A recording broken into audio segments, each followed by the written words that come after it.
All new at 5 now, Fort Wayne police arrested a man hours after he joined a lawsuit against the city and the sheriff's department. We'll get to that in a moment, but first, the lawsuit itself. ABC 21's Corinne Rose is looking into that.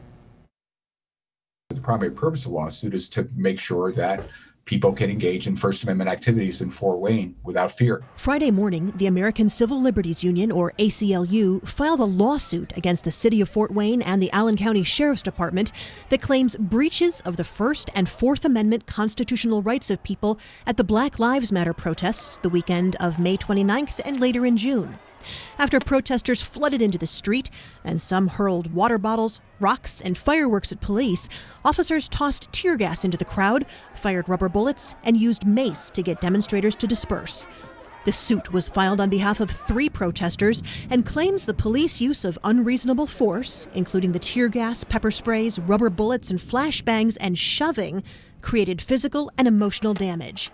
The ACLU anticipates more plaintiffs will be added to the suit. The Sheriff's Department, the Police Department have continued to use force to stop persons from engaging in lawful protests and have used excessive force. The suit asks the court to award damages. It also asks the court to enter a preliminary injunction to be made permanent to stop any actions that prevent people from lawfully protesting, as well as make the city and county police departments stop using chemical agents, rubber bullets, and stun grenades.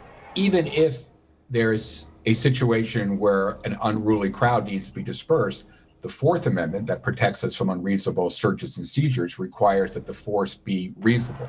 A woman who didn't want to be identified supports what the police did. A man we talked to does not. They wouldn't go home, the protesters, and they turned into something else, and they went down the street and broke a lot of windows at the Y and other places just to be stupid. I'm glad they did, because it sort of stopped people from coming, and it got rid of it fast instead of letting them take over the city. It wasn't right. I was actually down there protesting that day as well. So, yes, I hope the lawsuit goes through and is upheld. So you think the police weren't right in what they did? I don't believe they gave anyone any kind of warning before they started tear gas. The next step is for the case to be assigned to a judge. Representatives from the city of Fort Wayne and the county said they could not comment on pending litigation. Corinne Rose, ABC 21. And our coverage continues now with this. Fort Wayne police have arrested a man after he joined that lawsuit accusing police of excessive force. Taylor Crane is his name. He's one of 3 plaintiffs in the ACLU suit against the city and the Allen County Sheriff's Department. This is him talking with us weeks ago. As Corinne Rose reported, that suit demands that police stop using tear gas and rubber bullets against protesters.